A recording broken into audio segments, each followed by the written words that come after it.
What's good, everybody? Welcome to another episode of Rolam Live. My name is Rolam. I am your host. Today, I'm joined by my good friend J.L. Johnson. How you feeling, brother? You good? I'm doing well, man. How are you? I'm doing well. I'm doing well. Tonight, we are going to talk about writing and creativity. We're going to talk about some of our writing projects. Um, But before we do that, the first thing I want to say is please subscribe to this, share this with somebody. Um, if you would like to support what we're doing here, you can definitely, there are links in the description of this video. You can buy me a coffee. You can go to my Substack. You can go to my Patreon. Many different ways to support. However you would like to do so, I would appreciate it. Um, I know JL also has a Substack, so definitely make sure you check that out. Um, And with that, I just want to start off with the question that I love to ask people. What is inspiring you right now, JL? What are you watching? What are you reading? What are you listening to? What's getting you in the zone right now? So it's interesting, and thank you for reaching out and inviting me on. It's been too long since we talked. I look forward to this conversation. It's interesting. Whenever I'm writing, and I notice two things. One, I kind of turn off most most fiction that even comes close to what I'm writing. So anything that's got fantasy, sci-fi, horror, mysticism, I realize I kind of tune it out. So a buddy of mine has been dying for me to read Wind and Truth, and I'm like, dude, I can't do it. I'm in the middle of something. If I read that, it's gonna leak into what I'm doing, and I can't have that. So what is inspiring me isn't necessarily what I'm reading, but I noticed something when we first met. I had just kind of ran through the first 4 or 5 issues of Ennead, The Rule of Nine, my comic series, and my wife had just given birth at the time, and we are expecting a baby here in about 8 weeks. And so, what I think inspires me is the stories that I'm eventually going to tell my children, my daughters, Mm, about who their dad is and what he does when he's got a dream that seems too big to make sense. Um, that to me is I have to connect those dots because I've had two really feverish while also being productive stints as a writer, and they both came around the time that my children were being born. yeah, yeah. Um, I just want to say this before we move forward in this conversation. I absolutely love talking to you because of how thoughtful you are. I mean, you just so thought. I just love it. I Um, appreciate that. yeah, for sure. That's great. I think for me, this will be a lot less deep than what you just said. But I came across this site the other day called, I think it's called the Culture Factor. I put it in my Substack today, but it's these six aspects of culture. One of them is like individualism. Another one is like power discrepancy. It's like six different things. I can't remember all of them. But basically, what you can do, you go on this site and you can put in a country. So you can put in like Albania, you could put in China, you could put in United States of America, and it will tell you where where your country uh, fits on those six aspects. And then you can take that and then you can put in like two countries. So you could put in like China and Russia, or Iran and Venezuela, right? And then it'll compare and contrast them. And I think that's been inspiring me because just like you, I'm in the throes of, working on this fantasy project. I'm always working on something, and I love to world build. I love to think about culture. I love to think about the way cultures are different from this culture to this culture, and why they do this and why they do that, and how they see this and their perspectives on this. And so it's just a really interesting dynamic or viewpoint on how the culture I grew up in is different than those cultures, and the way that you see things and how that shapes me as a person and shapes them as a person. And then when you come in contact, I don't know, it's very inspiring to me. So very inspiring. And as somebody who loves fantasy, right, and writes fantasy power dynamics and culture clashes and all those things are soaked into the genre. So when you say that I'm listening to and I hear two things, one, just how useful that tool can be without doing what most fiction does for me, like why I can't read Brandon Sanderson. I would certainly be inspired by things, but it would be too much craft, right? There's almost no craft in that process. But as a writer, you're kind of baking in that, and Right. I'm sure that it impacts your writing in a real clear and positive way for you, which doesn't feel like you're stealing from someone, and that's Right. the tough part. And then the other thing made me think of, I actually was listening, a YouTuber, I think all of her stuff said the Ash Files, so I'm going to assume that that's her handle. And it was, she was very effectively trying to sell some writing templates, but it was actually really creative because the whole thing was her talking to writers about the process and how we all get so swept up in the process that we forget to finish. And so when you started talking, I was thinking about that and thinking about how important it is to have these tools that can kind of help you in a muddy middle. It's like, all right, I've got this issue, this conflict, I'm trying to bring it to a head, but it feels flat. All right, well, and then you can start to imagine, well, all right, well, there's a country of this size, of this power, this skill in our world. How would they pair up against that small island nation that they're getting ready to invade or attack and I feel like stuff like that can allow you to play a little bit as a writer in a really safe and productive way. Yeah. I absolutely agree. 100%. My next question for you is, I may have asked you this before. I wonder if this changed for you, but how do you define creativity? Man, which is funny because that also was something that this creator was talking about in this video that I watched. I'll send it to you after. I was gonna say, I need to see that. it was really eloquent. She spent like 12 minutes just really. She's a hell of a writer, or she was reading something that I'm not familiar with because it was that good. Either way, how do I define creativity? This is one of those moments where all I can think of is what she said. And I'm trying not to say what she said, but she said something along the lines of, what she said was, story is the idea that you can't shake.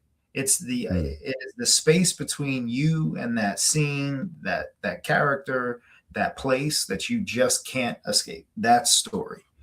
And so using that as kind of the launching pad, I think for me, creativity is expressing these parts of me that really struggle to show themselves in my day-to-day work, So we now own a High Rocks training facility up here in Jersey, just across the river from Manhattan.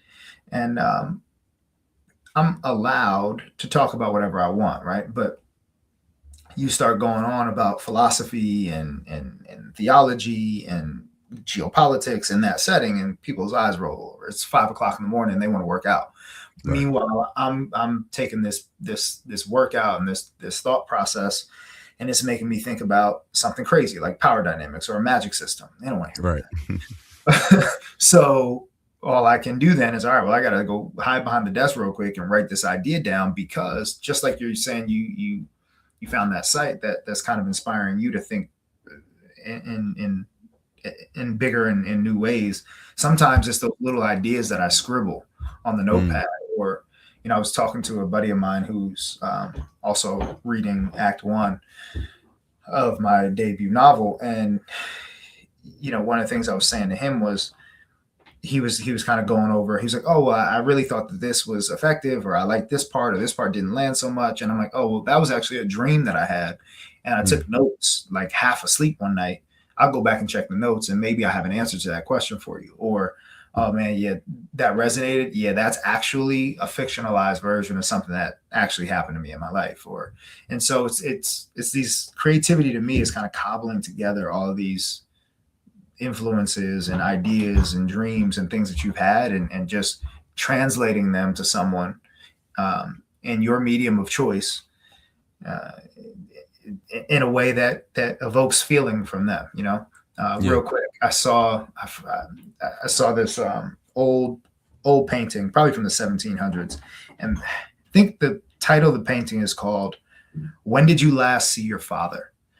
Mm. And what you have is like kind of Victorian era court, and you have two men questioning a little boy, and the little boy probably 5 or 6, but you know how sometimes those paintings, maybe he was 15, I don't know, but Right.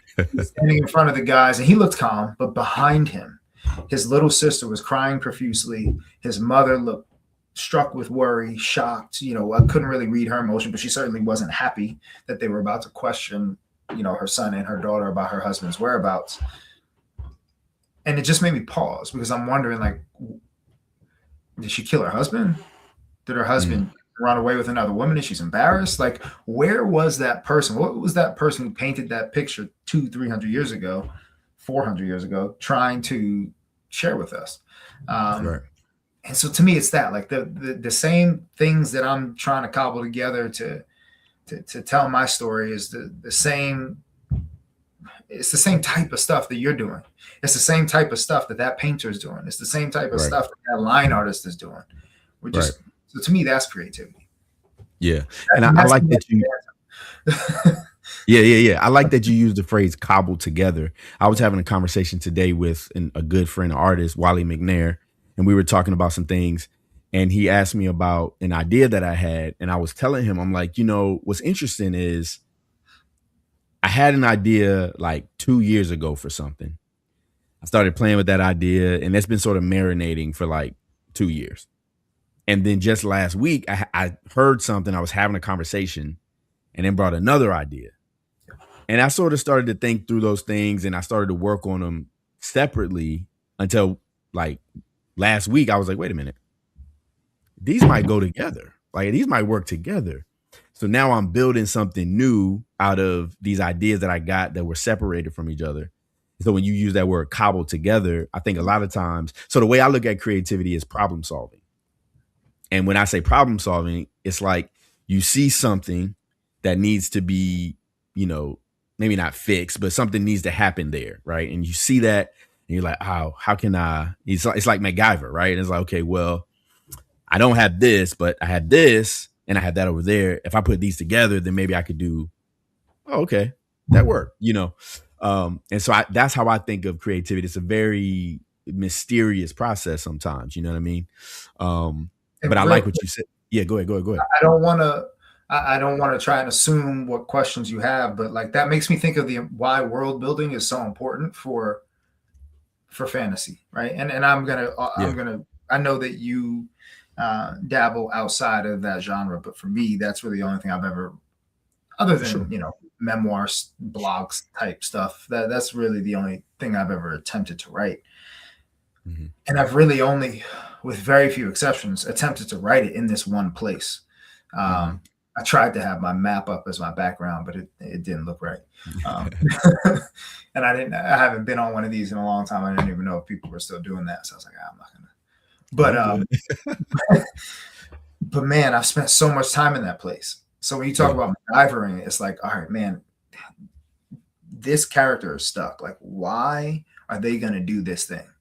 Like right. they're literally an ocean away and they're not even connected to this conflict. What am I doing? And I had to do this. So I know that you were reading the Sarah chapter. I'm never I don't hold too tightly to how people pronounce the names of my stories because once anyone reads them, it's yours anyway. But I pronounce her name Sarah in my head, and her character, her whole storyline was taking place in a whole nother kingdom. And I got to the end of my first act, and I was like, "There's no way she's getting where I need her to get in another. I could write 1,000 pages. It doesn't make sense. Yeah, Get her there in a meaningful way that doesn't feel like snap your fingers magic. right. Sit back and say, okay, so what she needs is she needs a very particular metaphysical obstacle.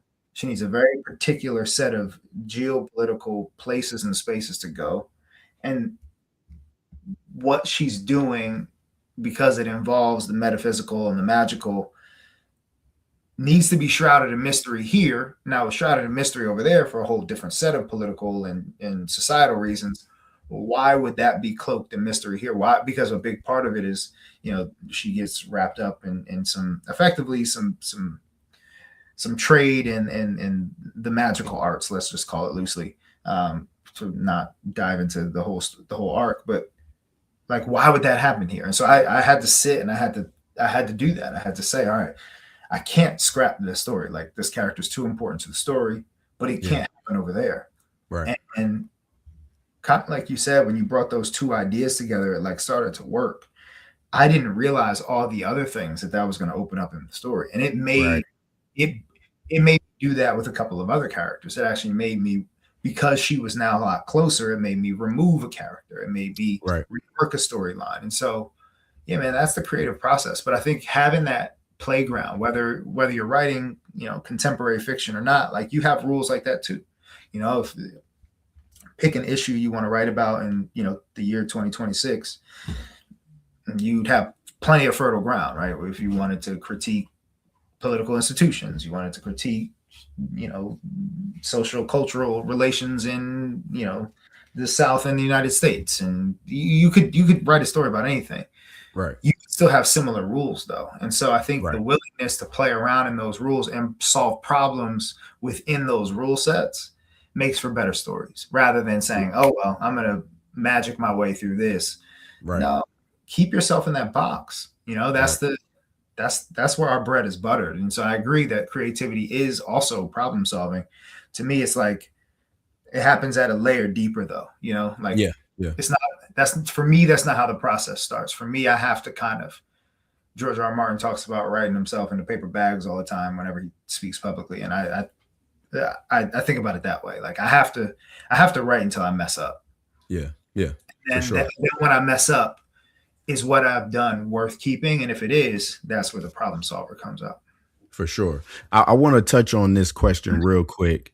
My guy, Benjamin Whitfield, asked, do we ever use AI in our creative process? And how do you feel about it in general? What you think, JL? It's a loaded question. So it's a big one. So let me start with it this way. Like, I think it depends on, so as a professional, owner of a fitness facility, I'm in the process of building an app that will allow me to program easier and possibly white label my programming methodology. So effectively, I've taught an agentic chatbot, an agentic, AI bot, my reasoning, logic, and hierarchy for making fitness decisions. And I use that in my workflow daily. To the point where I can turn it on and have it listen to me coach and have it assess how aligned I am with my system. Because I would love to be able to, again, white label that, ship that to a coach and say, hey, you've got your own, gym, fine. Put in your profile, get your parameters set so it knows you, and then it's going to weigh how well you're filtering you through our system. I call it the double helix. Different conversation for a different day. So generally speaking, I think that there are use cases for AI that don't inherently infringe on other people's copyright material, infringe on other people's IP. So that's my general response. In terms of writing, years ago, I bought a subscription to Pro Writing Aid and I never stopped. To me, Pro Writing Aid is a very rudimentary, suggestive, it's probably more algorithmic than it is artificial intelligence, but I think all this stuff is really just algorithmic intelligence anyway. And I use Pro Writing Aid. I have used things like ChatGPT in my process. When you are thinking about, so there's a GPT in there and it's called like a creative writing coach. And what it'll do is it'll score your work according to, I forget what it reads it for voice, it reads it for some other things. And then it gives you like a score according to its system. So I'd be lying if I said I didn't throw some of my chunks of my work in there. But at the same time, I sent my draft to you. I sent my draft to 4 other real live human beings that I'm paying or that are volunteering, and depending on our relationship, to read my art, to read my opening act. So I use it. I think that it is a useful tool, just like many other things. And I know that it's charged right now, and I know people feel very strongly about it, and I understand that. Um, but I find it to be a useful tool for sure.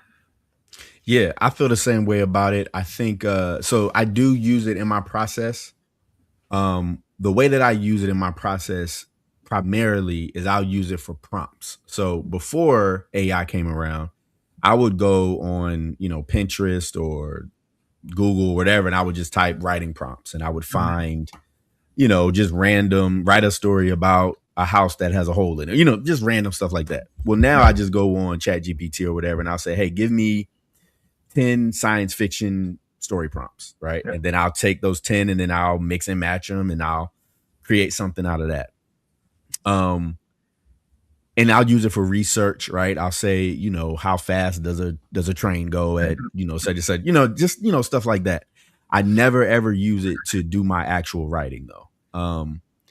And the reason for that for me is I actually attended it was like a workshop for AI writing, like writing scripts using AI, like basically creating a movie from like script to like finished product. And I went and we wrote the script using AI, and I got to the end of it, and I was just like, I didn't write this. Like, and everybody was like, oh, everybody was like happy with what they made and everything. And I'm like, that's cool. But for me, I was looking at it like, I don't feel any connection to Yeah. any of this because I just put in like a prompt and I put in some things and it spit out some stuff. It was cool. Like it wasn't trash, Obviously it needed some editing and things, but I was just like, it's not me. Yep. And I was having a conversation last week and there was a lady who she was on, I think like New York Times, and she was Yeah. saying I saw it. Yeah. she used AI to write like 200 books in a year and she made like six figures. Yep. And I personally, like, I know people feel threatened by AI. I don't feel threatened because I just feel like y'all not doing what I'm doing. You know what I'm Yep. saying? Like, if that's how you want to create and you want to do it, cool. That's not what I'm doing, right? I've been working on my novel for about 5 years now, and I feel great about that. Like me trying to do it faster is not going to make me feel any better. You know what I mean? Because I'm in love with the process. I'm in love with the process of writing and storytelling. And like you said, right, the mistakes and I messed that up. Okay, this is not going to work. So let me go back and think about this character. And I just love that process. And so to use AI to do that process would be not even cheating the game, but it just wouldn't be what I signed up to do this for. You know what I'm saying? Yeah. It's like I'm not right. Would I love a book deal? Sure. Who wouldn't love a book deal? Who wouldn't love hundreds of thousands of people being shipped and marketed and sold your book? Of course. I think that my story is worth reading. I certainly think it's worth writing, and that's why I'm doing it. But to that individual you're referring to, who had the eye of the writing world on her the last couple of weeks, I saw those stories too. I should say the ire of the writing world on her. Right. She's writing for a different reason than I'm writing. She's writing for a different audience than I'm writing for. Right. Audience that I'm writing for are folks who, like me, grew up with the classics. Like Mm. I remember, I'll never forget the first book that I was given to read. And this is actually really interesting because I grew up in a town called Montclair, New Jersey, and they are currently something like the school board is something like $25 million in debt. Like they're in trouble. So they're voting on all kind of stuff. And today they actually voted to close my middle school. My middle school is a very small middle school. We rented space from a Catholic high school in town, like super small. I think I graduated middle school with like 70 kids or something like that. But the whole premise of the school was not necessarily gifted and talented because you didn't have to test in. But the whole premise of the school was that you could challenge students with higher order thinking. And so the first book that I was given in language arts in the sixth grade was Beowulf. And that probably changed the trajectory of my intellectual life. Yeah. It was just like that. And so when I say classics, like that's what I mean. Right. Chat GPT is not writing Beowulf. Of course not. It can literally steal Beowulf, but it Right. can't write Beowulf. Right. It can't write the Iliad. It can't write the Odyssey. And those were the things that when I was growing up, that was my exposure to fantasy. I don't know, again, I'm not going to assume what kind of questions we're going to talk about, but I didn't get into traditional fantasy until a little bit older, like as you would understand it in the bookstore. But I read a whole bunch of classic, I guess you would just call it literature, right? Right. Because of this school environment that I was exposed to. And so by the time I got to fantasy and I got a Lord of the Rings in my hand and I got some of these older books in my hand to the point where I'm in college and I'm flipping through A Song of Ice and Fire, I'm like prepped for this kind of larger than life Right. fantasy world. And so, like you said, I'm not threatened by AI because, one, I think that like everything new, a lot of people don't know how to use it. A lot of people have not tried to use it. And because of that, tribes have formed around its use. Right. And like everything else, I'm sure, couldn't do this years ago, but the internet really started popping up and you have writers, oh, you use the internet? Like, oh, you don't go to the Right. library. Right. You're cheating. You know what I Right. mean? Like, Right. okay, who's written a novel without the internet in the last 30 years? Stop Right. lying. Maybe Right. Neil Gaiman. I don't know. Right. He still apparently handwrites his novels, but like, who's doing that? So I try not to get too caught up in it because, especially, it's just part of the process. And even at work, you can't take the 15 years of coaching functional fitness that I have and you can't pull that out of Chat GPT. Right. Someone could, but they have to have similar experiences to me. And therefore, I'm still using the tool. I'm still driving the ship. So yeah, generally speaking, I'm okay with it. I think 5 years from now, and again, this has nothing to do, by the way, with the environmental or the ethical. I'm not really trying to tackle that right now. Not because it's not important, but one of the things that I've, especially now getting ready to be a father of, I already consider myself a father of two, but getting ready to be, holding my second child not too far from now. The energy for that is a lot lower. My attention span for it is still as high, but the back and forth, so I do know there are environmental concerns. And I think that like many things we'll tackle those too, or somehow these things will go out of style, but I can't imagine that they do. Yeah. And I just wanted to speak to this as well. Benjamin asked, do you feel like using it helps your natural ability to write and create? Like, does it free you up from laborious tasks or aid your research to inspire deeper dreaming or guidance in the creative arts? For myself, my personal, and I don't want this to sound, I'm not trying to sound cocky when I say this, but I truly believe that this is a skill that I've honed over the years of writing. So like, and maybe I just don't know how to use AI yet, but I don't think AI is going to help me go deeper into my writing or my dreaming or my imagination, because this is what I do. Like, I do this, you know what I'm saying? And I think that, like I said, I do use it for research, right? I'll use it for, because, there could be times where you're trying to research something and you have to go to like multiple sites to try to like find it and do, I just go on, Claude or ChatGPT and say, hey, can you search the internet for like the top articles on ... right? So it may cut down on the time. It may cut down on some of those, going to these different sites and doing that. But it's not, in my mind, it's not helping me get deeper into my imagination, because this is what I do. You know what I'm saying? I do this.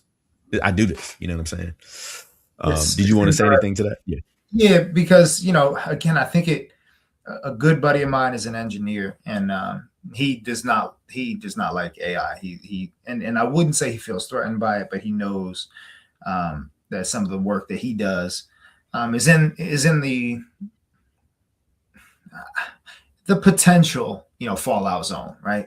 Right. I even disagree with him that his job in particular, maybe it would be harder for him to start his job right now, but he's got 20 years of experience. And so again, you could put a 19-year-old who's not had their heart broken, not been in a committed relationship, not failed 20 times, not started 3 businesses that all went under, not been broke, not at mom and dad's. Put a 19-year-old in front of ChatGPT and tell them to write an effective, emotive fantasy horror. They can't do that. Yeah. They just can't, because they don't, like you talked about searching for prompts. I'm looking at, so I'm at my wife's desk right now and I'm looking at all the stuff on her desk. If we sat quiet and did like a writing sprint about the rooms we were in, right. You know what I mean? Like I'm looking at this lotion and it's making me think about my wedding day. You know what I mean? Mm. The flowers on it, the colors. It reminds me of the bouquet that my wife had in her hand when she walked out. A 19-year-old's not doing that. And right. I think, to me, and I'm sure there are some prolific 19-year-olds out there who could, but so this question about helping you get natural or deeper into that natural ability, I would say no, I don't think it shows up in my process like that. But to me, one of the things that I have also done, and I talked about recording it when I'm at work, or using it to record, listen to me when I'm at work, and then kind of take notes on how close I'm staying in line with my system. I talk a lot, as anyone who will see this will know. I'm very long-winded. So sometimes I'll do like the voice recorder thing, right? And I'll just pull out the voice recorder on my phone. I have, on long drives, turned on the voice feature on ChatGPT and just talked. And talked about, and not necessarily just, I'll do this in all different types of facets. Like, it's not just writing. So I think in that regard, if you opened it up for that, then maybe, because it becomes this conversational partner that can't tell you to shut up, which many of my partners usually do. I'm usually the last person sitting at the table wanting the conversation to keep going. So in that regard, I think maybe it could do what the questioner is getting at, but it doesn't really show up in my process like that. Because again, the world that I'm living in when I write, ChatGPT doesn't know Amashik. ChatGPT doesn't know the rule of 9. ChatGPT doesn't know it doesn't know any of these things because it hasn't been on the internet enough for it to steal it. Right. And I would say that it's not helping you go deeper into your creation process. It's really just saving you time, right? Yep. If you driving and you're able to I actually dictated, I was writing an essay and I dictated an essay the other day. And I wrote like, it was like 800 words and like, it was like 5-6 minutes of just talking. And I'm like, yo, that 800 words would have taken me like an hour for real. If I was typing, it would have taken me an hour. And so I think some of that is, I don't think that's you getting to your creative. I don't want to speak for you, but I would say that's not you getting to your creative zone. That's just you saving time that the typing would have had you do, right? Or you're able to drive to wherever you're going and just talk for 30 minutes or 35 minutes. You know what I'm saying? Yeah, so, I wouldn't disagree with that. Yeah. Yeah. So yeah, thank you for those questions, Benjamin. I appreciate you asking that for sure. We're a little bit off track now, but we good. I want to ask you, so I know you started, your comic book series, and that's when we first met. I came across you on Instagram and I just reached out and I loved what you were doing. I still love what you're doing. Started out with comic books, and I saw your post the other day, which you just sort of detailing and talking about why you switched from, comic books to the novels, right? And if you don't know about JL's work, it's large, epic fantasy. It's a massive world called Amashik, right? Massive world, and so there's a lot of characters and settings, and I was personally excited about. I feel like I don't see this a lot in the comic book space, right? And so seeing that in the comic book space, I'm always like gravitating to that. So I wanted you to talk a little bit about, why you decided to switch from, your comic books to this novel format, and outside of the financial piece of it, right? what were some of your thought processes for why you wanted to make that transition?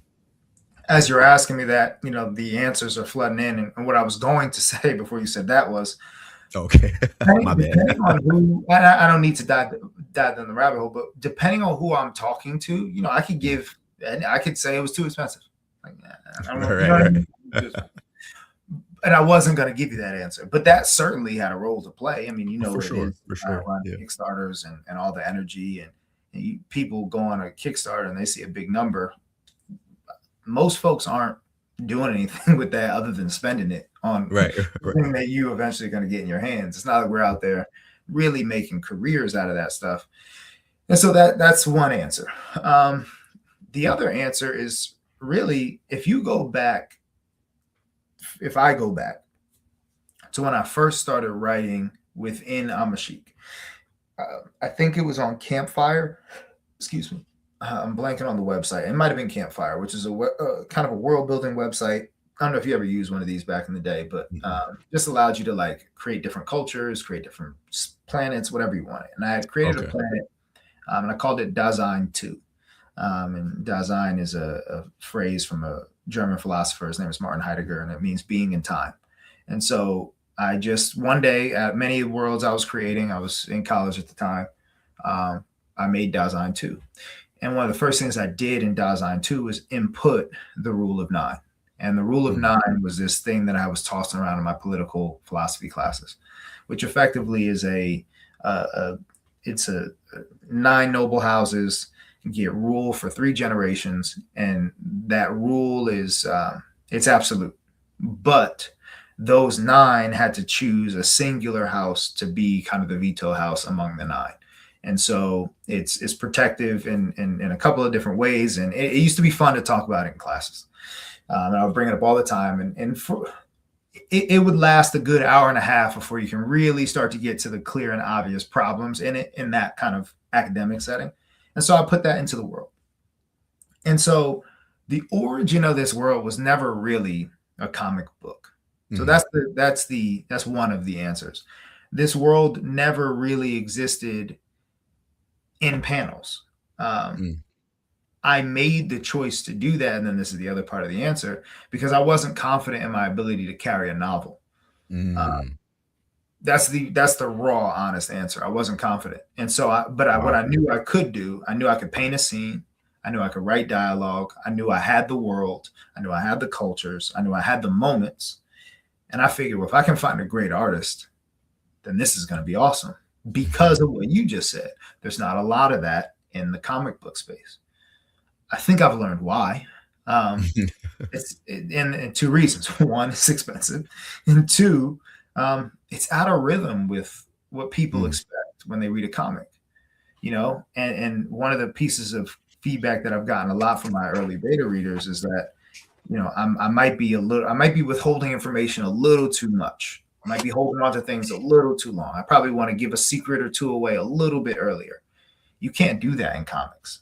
So effectively, while I'm very proud of any of the rule of 9, um, you hear in the title, it's not Amashik, the Taurus planet,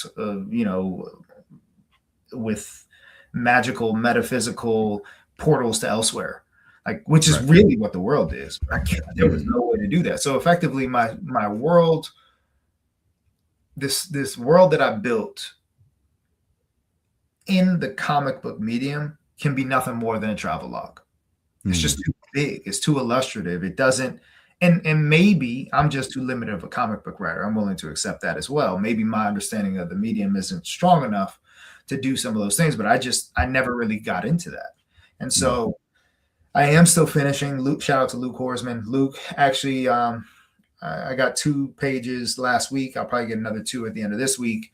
So we are going to finish that. I am when I get my next 2, I'll be 9 pages away from finishing. Didn't do that on purpose, but 9 pages away from finishing, and I'm very proud of it. Yeah. And this brings you back to something, to everything we started with. What is creativity? Cobbling together, problem solving, right?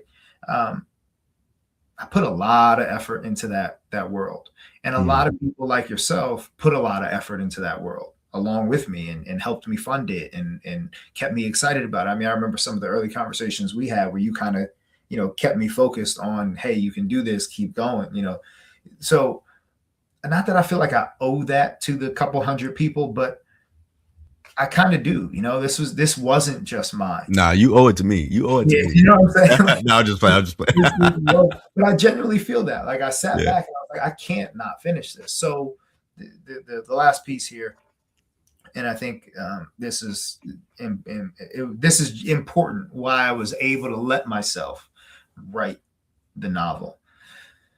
When you look back and the novel and the graphic novel are complete, what you'll have is competing records of history up to the rupture that's going to take place in the novel. And now when you go back and you're able to read it all and you look at the graphic novel and you look at the opening act of What the Veil Can Bear or What the Veil Cannot Bear, you'll recognize a lot of the same beats and a lot of the same moments.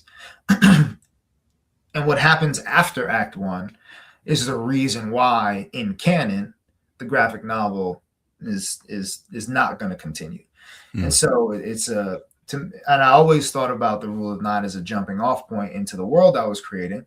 And I framed that in a fancy way that made it easy to run a Kickstarter. But again, it really was all seated in the fact that I didn't think I could carry it in a novel. I didn't think I could do that at the time. That's the most honest answer. I didn't think I could do it. Yeah, now, I mean, now I do, and that's why I made the switch. Gotcha. Yeah. I think it's just so interesting hearing you talk about it in that way, because I never got the feeling, when we first met and we were talking about comic books, I never got the feeling that there was something else that you wanted to do other than comic books, right? Sometimes you can have conversations with people and, like, for example, if I'm at a con, one of the first questions people ask is, well, do you want to make this into a movie? Do you want to, can you see this being a TV show? Which is a cool question. One of my answers is always, I mean, that would be cool, but this is the medium that I wanted to tell the story in. So this is the medium I'm telling the story in. And so I think, this is one of the things that I admire about you is your, you have like this steadfastness, or like this, when you say, hey, I'm going to do this, it's like you can see, like, I'm putting my energy into this. Like, I'm not halfway doing this. I'm not kind of doing this. Like, I am doing this. Right. And so I think that's a really cool, it's interesting hearing you talk about it, and it's cool, like, seeing that, like, hearing that now, but also knowing, like, you really did put that energy and that time into the comic book space. I didn't want to be.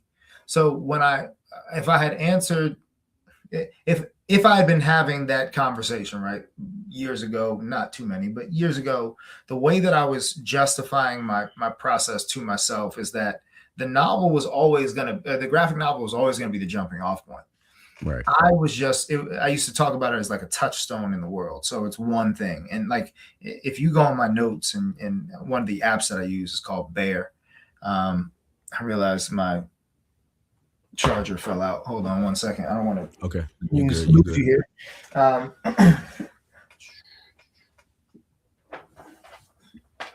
That would be no fun.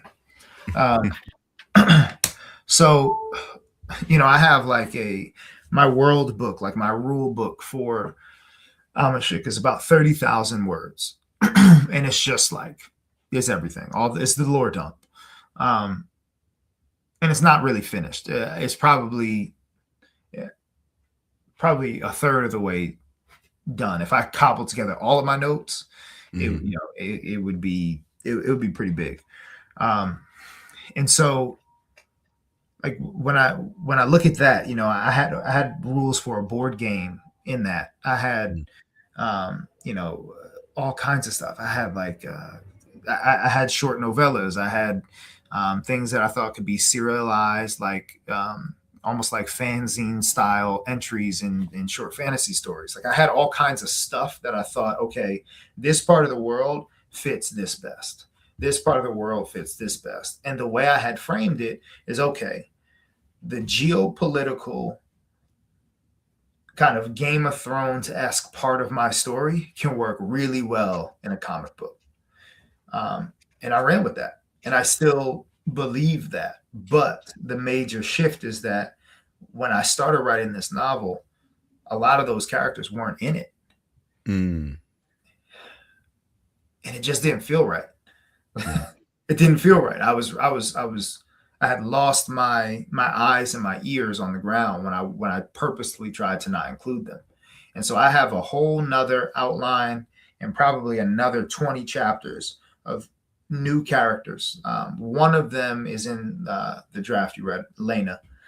So the story, the novel that I had originally started writing followed Lena, who's one of the kind of heirs of one of the noble houses, who's set up as one of the ones who's probably going to be next to rule.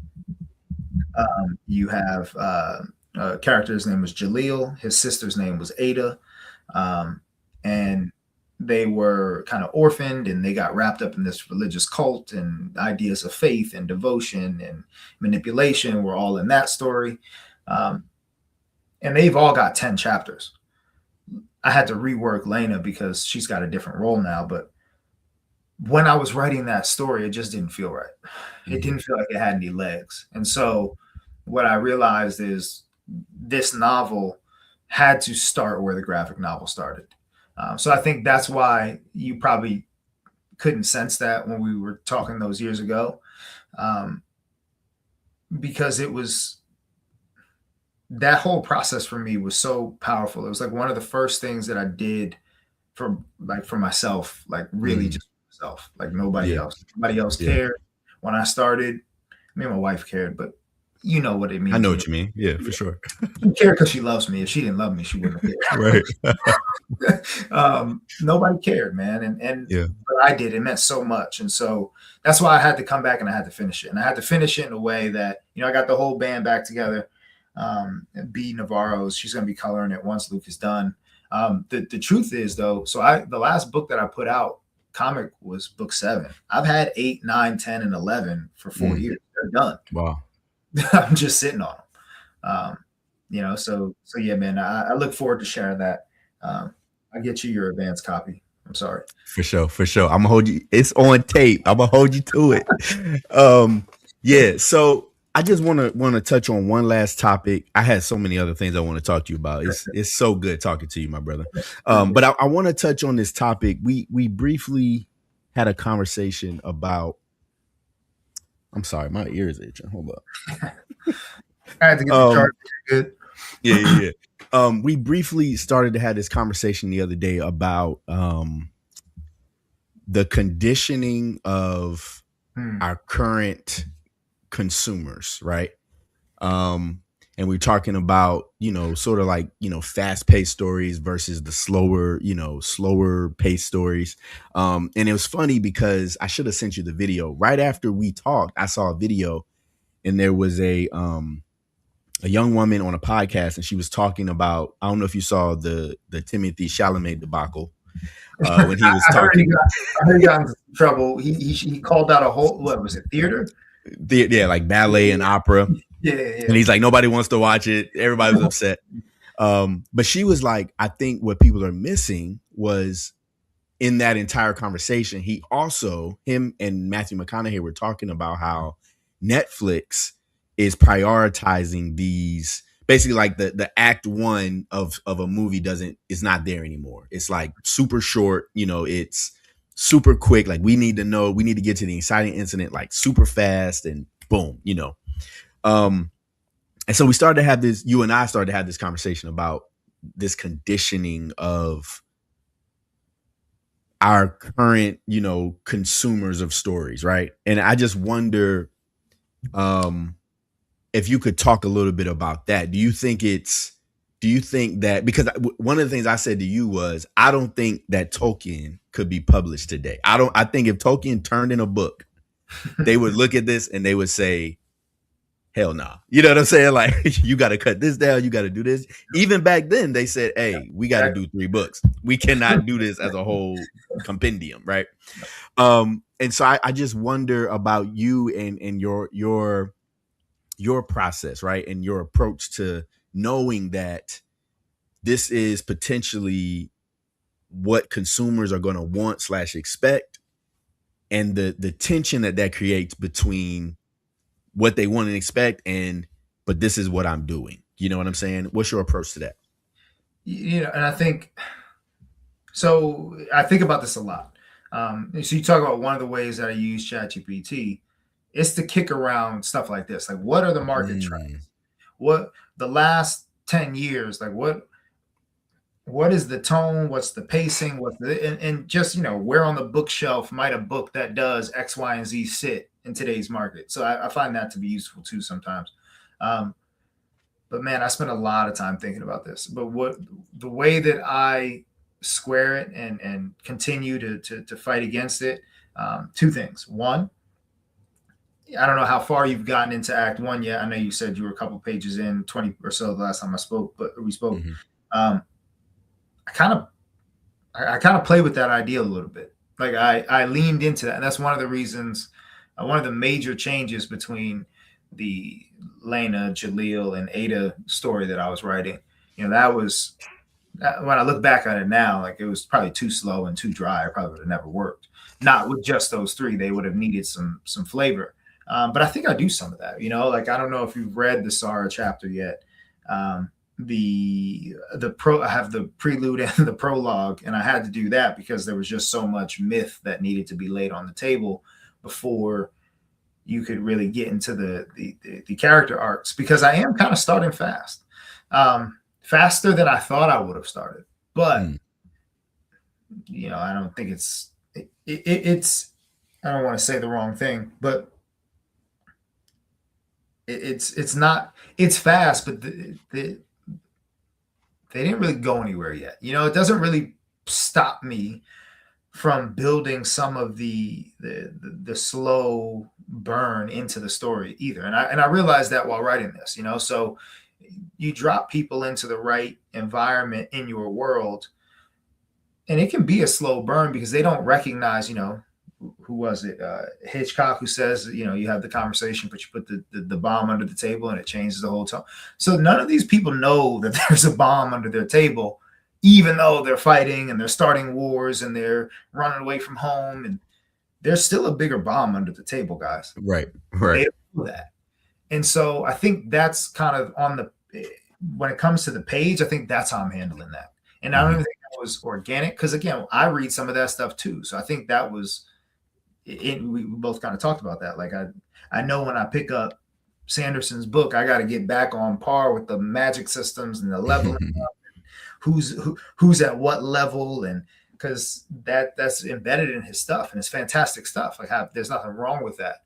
But I think at my core, in my soul, I am long-winded. I am a slow burn. I am many, many layers deep.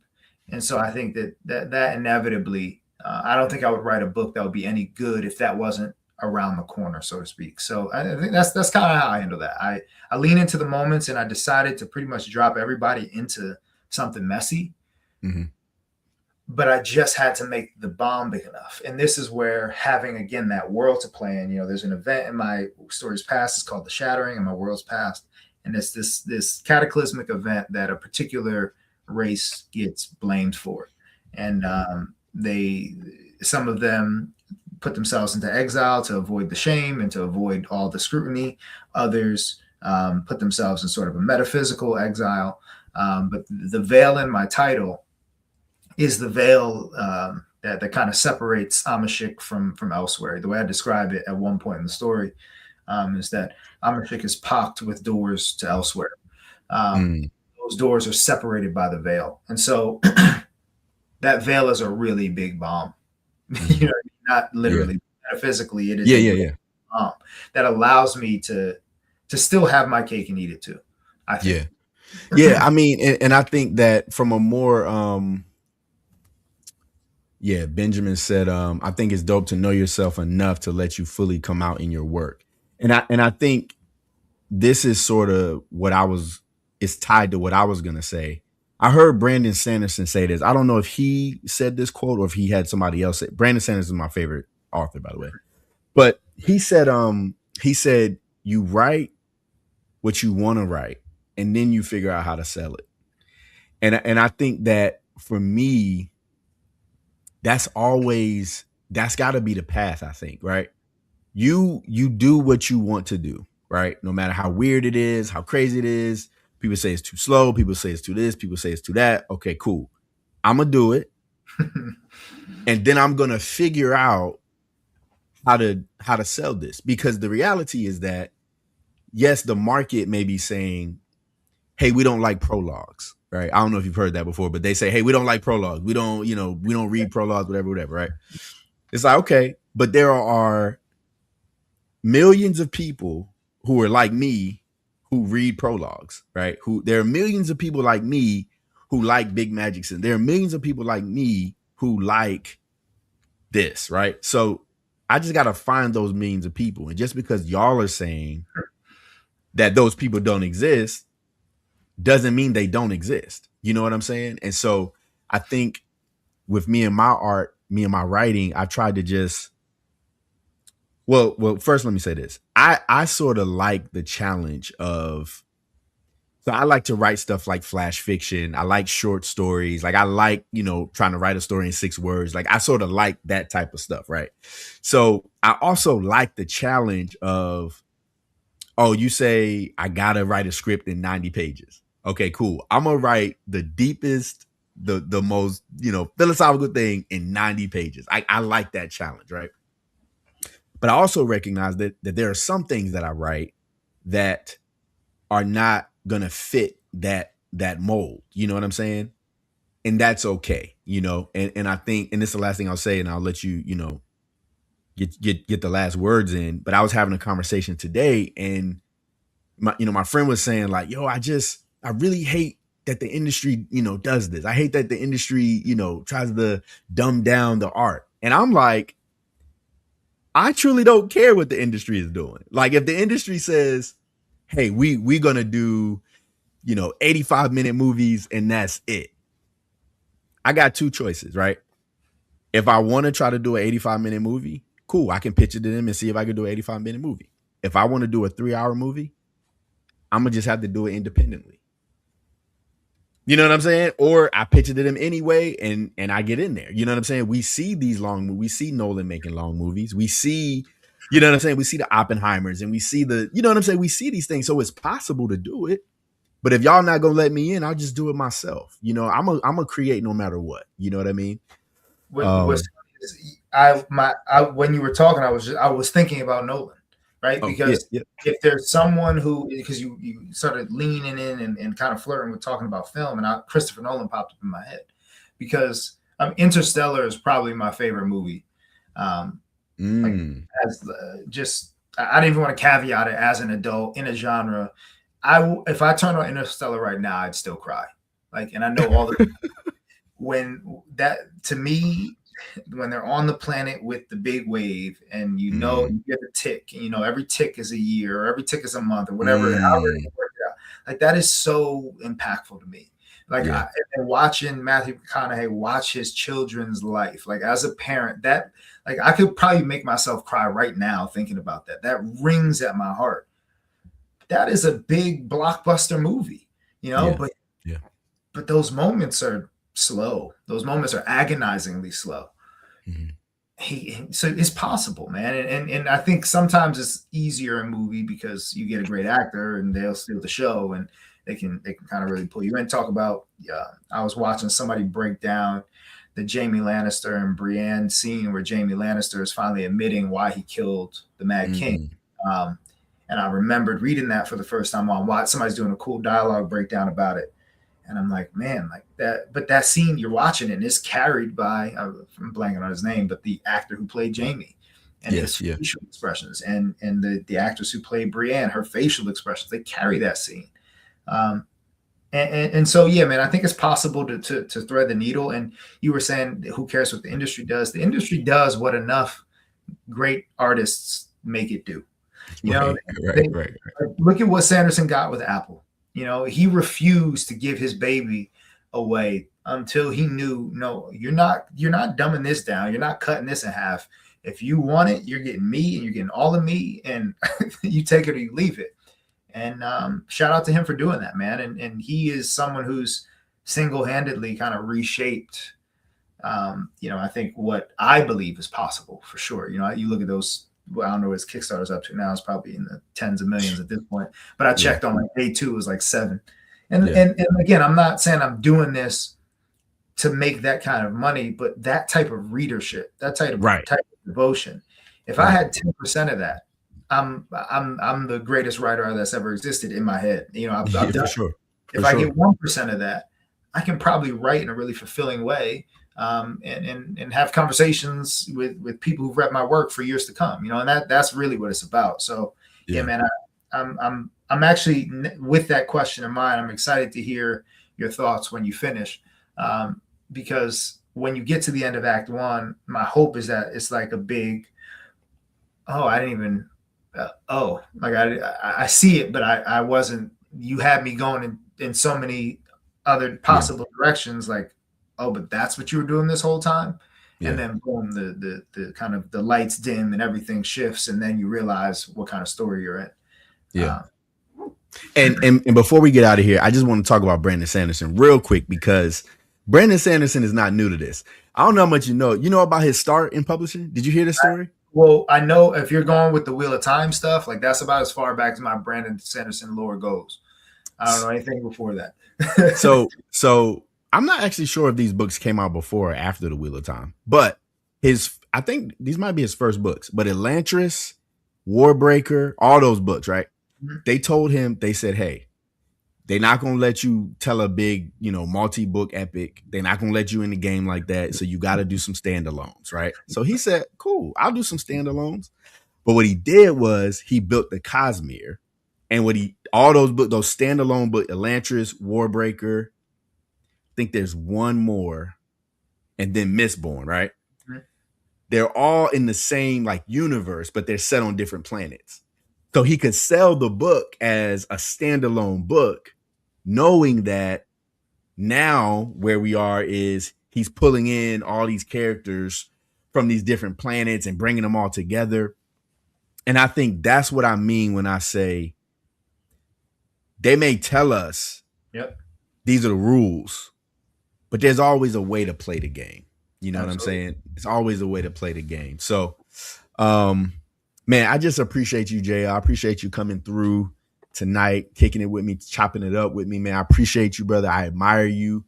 Ever since we first met, bro, just everything that you've been doing with your comic books and now what you're doing with the novel. I can't wait to see. I mean, I'm reading the first act right now, but I can't wait to see it done and finished and in the world. Is there any last things that you want to say, that you want to, let people know about, or you want to, plug? Yeah, man. I'm, in terms of what's really important for me kind of coming out of this little, I took a 2-year hiatus. We had a baby during the whole comic book start, and it's not like I was neglecting my hold up. My guy took a 2-year hiatus, didn't hit me up for dude. I ain't talked to JL in like 2 years. Like, what's up, bro? Nah, go ahead. Yeah, man. It's so I feel like I'm coming back so much better prepared to deal with the reality of this kind of independent creating. I have the connections, the resources, not in this direction, but in this direction, right? And I didn't have that when I first started. And I think that's ultimately why I got a little burnt out, because by the time I had done enough work and developed the relationships, I was exhausted. Right. Now, even though I'm still tired, I'm not creatively exhausted. Like I'm exhausted, but I'm not creatively exhausted. And I have this has been so fulfilling to just talk shop. I haven't really, because again, I can't go to work and talk about half this stuff, not because I'm not allowed, but it's just not what people know me for there. So then I have to use it. So this has been so fulfilling, man. And I think these are the things that now, we cut this off, and then I'm probably going to go upstairs and, probably do some work before I go to bed, So I appreciate you for opening this up, and we definitely got to do it again. But for sure, if there was kind of one piece of unsolicited advice, I forget who gave the TED talk, but I heard this TED talk years ago, and it plays around in my head. And you have to chase the muse when she shows up. Like you just have to. And so, like I talked about going behind my desk and writing the little thing, or I'm in the car and I do the voice memo, or I have a conversation with my daughter and she says a thing that I think is funny and I write it, and then I play with that idea and it turns into this not huge piece but not insignificant part of the story. Because creativity is cobbling it together, man. And so if you don't have the pieces, then you're not going to be able to do that. So I think that anybody who watches this, hears this, and you're wondering how to keep going in this independent lane that we're in, just keep writing stuff down, man. Keep talking to yourself. Keep the dream alive, because it's only in your head. You want. I wanted to say this too and get it on record. I forget. I don't remember the name of it. But when we first met, you sent me like a short, like maybe 6-page comic. The protagonist, I believe, was a young Black woman. She may have had short hair. It was like sci-fi, and I remember reading it, and I thought it was the coolest thing. Did I write it? You wrote it, yeah. And I remember on a scar. Yeah, exactly. And I was like, man, that's the coolest thing. Like, how did he do that in 6 pages? So when you talked about like you love that challenge, yeah, even then I can tell, because you have this ability to capture that depth really, really quickly. So when you do feel confident to share, then you feel like you're ready to push it out. And I mean confident like in a self-esteem way, but like know that this is the book that I want to share with people. I'm looking forward to reading what you do with some long form work, because I know you can pack a punch in a short period of time. So looking forward to it. For sure, man. I appreciate you, brother. To all the audience, the watchers, make sure you like and subscribe to this channel. Share this with somebody if you enjoyed this conversation. And yeah, I just love y'all. Thank y'all for tuning in. Thank y'all for watching. I appreciate y'all. And with that, we're going to get out of here. So have a great night, and I love you. Peace.